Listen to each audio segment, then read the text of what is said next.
டயனி studio உறவுகளுக்கு வணக்கம். 22/7/2026 புதன்கிழமை. இன்றும் வழமை போல் இலங்கை மற்றும் சர்வதேச முக்கிய செய்திகளுடன் உங்களை சந்திப்பதில் மகிழ்ச்சி. முதலில் தலைப்புச் செய்திகள். தொழிற்சாலை தீ விபத்தில் 5 பேர் உயிரிழப்பு, பாதுகாப்பு நடைமுறைகள் குறித்து கவனம். 6 வயது பாடசாலை மாணவி பேருந்து விபத்தில் உயிரிழப்பு, பெற்றோர் மத்தியில் கவலை. இலங்கையில் டெங்கு நோய் பரவல் அதிகரிப்பு, சுகாதார அமைச்சு எச்சரிக்கை. பணவீக்கம் அதிகரிப்பு, வாழ்க்கை செலவு குறித்து மக்கள் கவலை. முன்னாள் அமைச்சர் பசில் ராஜபக்சவுக்கு நீதிமன்றம் மீண்டும் பிடியாணை. பயங்கரவாத தடை சட்டம் நீக்கப்பட்டு புதிய பயங்கரவாத எதிர்ப்பு சட்டம் கொண்டுவர நடவடிக்கை. சர்வதேச தலைப்பு செய்திகள். வியட்நாமில் ஆம்னி பேருந்தின் தீ விபத்து, 7 பேர் உயிரிழப்பு. மத்திய கிழக்கில் பதற்றம் தொடர்கிறது, எண்ணெய் சந்தையில் தாக்கம். அமெரிக்காவின் புதிய சுங்கவரி நடவடிக்கை உலக வர்த்தகத்தில் தாக்கம். ஃபீஃபா உலகக்கோப்பை இறுதிக்கு பின்னர் அர்ஜென்டினாவில் சோகம். தொடர்ந்து விரிவான செய்திகளை பார்க்கலாம். கொழும்பு ஹோமாகம பகுதியில் அமைந்துள்ள கட்டுவன கைத்தொழில் வலயத்தின் உள்ளே இந்த அனர்த்தம் ஏற்பட்டுள்ளது. விபத்துக்குள்ளான தளம் மோட்டார் சைக்கிள்களுக்கான தலைக்கவசம் தயாரிக்கும் ஒரு பிரதான தொழிற்சாலையாகும். தீ விபத்து ஏற்பட்ட சமயத்தில் 80க்கும் மேற்பட்ட ஊழியர்கள் பணியில் ஈடுபட்டிருந்தனர்.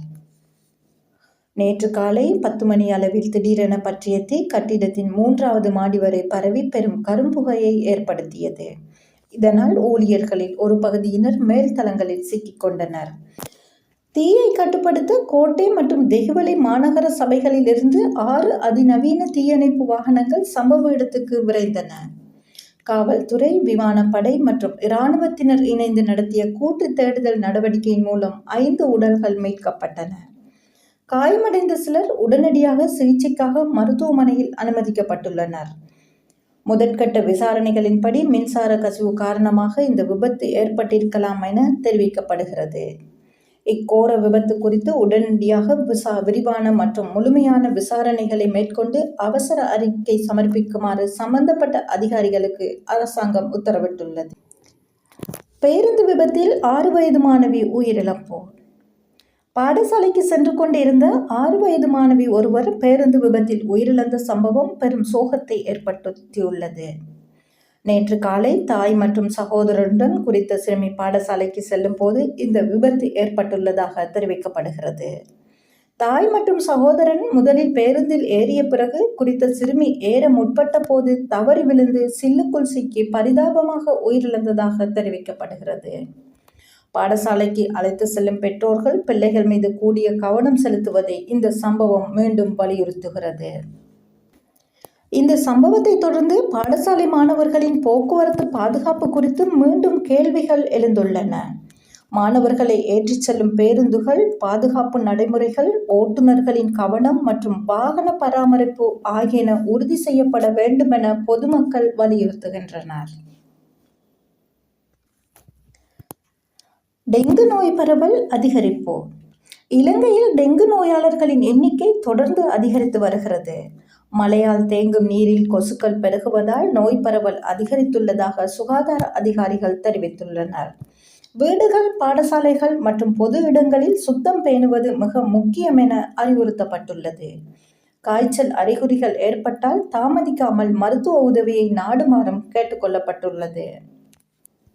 பணவீக்கம் மற்றும் வாழ்க்கை செலவு. நாட்டில் பணவீக்கம் தொடர்பான புதிய புள்ளி விவரங்கள் வெளியிடப்பட்டுள்ளன.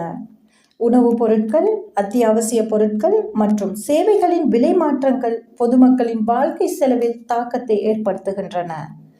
பொருளாதார நிலைமையை சீராக்க அரசு பல நடவடிக்கைகளை முன்னெடுத்து வருவதாக தெரிவித்துள்ளது. முன்னாள் அமைச்சர் பசில் ராஜபக்ச வழக்கு. முன்னாள் அமைச்சர் பசில் ராஜபக்ச தொடர்பான வழக்கில் நீதிமன்றம் மீண்டும் பிடியாணை பிறப்பித்துள்ளது. நீதிமன்றத்தில் ஆஜராகாத காரணத்தினால் இந்த நடவடிக்கை எடுக்கப்பட்டுள்ளதாக தெரிவிக்கப்படுகிறது. வழக்கு தொடர்பான சட்ட நடவடிக்கைகள் தொடர்ந்து முன்னெடுக்கப்பட்டு வருகின்றன. PTA சட்டம் நீக்கம், புதிய பயங்கரவாத எதிர்ப்பு சட்டம் அமுல். இலங்கையில் பல ஆண்டுகளாக நடைமுறையில் உள்ள பயங்கரவாத தடை சட்டம் தொடர்பில் புதிய மாற்றம் ஒன்று கொண்டுவரப்பட உள்ளதாக அரசாங்கம் தெரிவித்துள்ளது. 1979ஆம் ஆண்டு தற்காலிக சட்டமாக அறிமுகப்படுத்தப்பட்ட இந்த சட்டம் பின்னர் நிரந்தர சட்டமாக மாற்றப்பட்டது.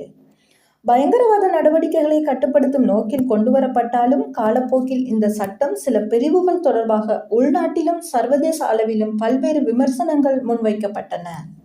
குறிப்பாக கைது செய்வதற்கான அதிகாரம், நீண்டகால தடுப்பு காவல், விசாரணை நடைமுறைகள் மற்றும் அடிப்படை உரிமைகள் தொடர்பான விடயங்கள் குறித்து மனித உரிமைகள் அமைப்பு மற்றும் சிவில் சமூக அமைப்புகள் கவலை வெளியிட்டிருந்தன.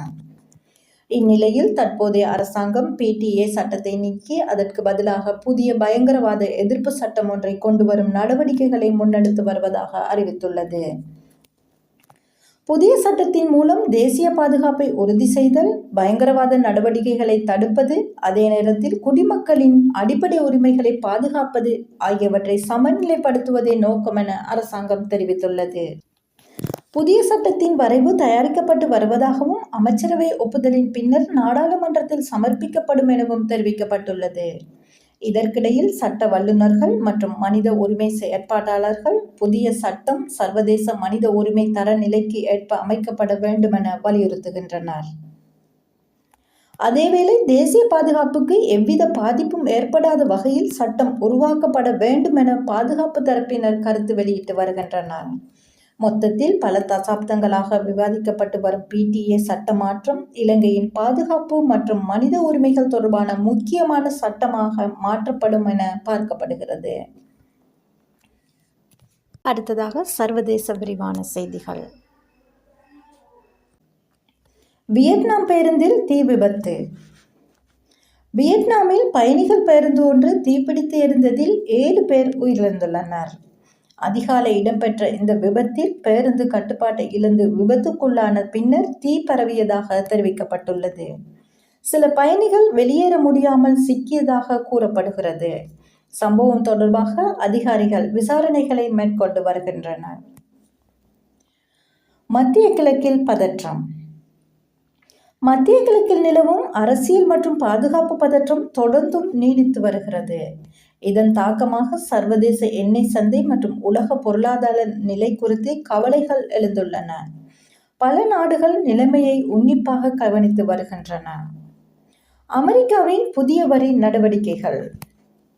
அமெரிக்கா சில இறக்குமதி பொருட்களுக்கு புதிய சுங்க வரிகளை அறிவித்துள்ளது. இந்த நடவடிக்கை உள்நாட்டு உற்பத்தியை அதிகரிக்கும் நோக்கத்துடன் எடுக்கப்பட்டதாக கூறப்படுகிறது. ஆனால் சர்வதேச வர்த்தகத்தில் இதன் தாக்கம் குறித்து பொருளாதார நிபுணர்கள் கவனம் செலுத்தி வருகின்றனர். அர்ஜென்டினா உலகக்கோப்பைக்கு பின்னர். FIFA உலகக்கோப்பை இறுதிப் போட்டியில் அர்ஜென்டினா 1-0 என்ற கோல் கணக்கில் தோல்வியடைந்தது. கோப்பையை இழந்தாலும் வீரர்களின் முயற்சியை ரசிகர்கள் பாராட்டி வருகின்றனர். அணியின் எதிர்காலம் குறித்து நம்பிக்கை தொடர்கிறது. மீண்டும் தலைப்பு செய்திகள். தொழிற்சாலை தீ விபத்தில் 5 பேர் உயிரிழப்பு. பாதுகாப்பு நடைமுறைகள் குறித்து கவனம்.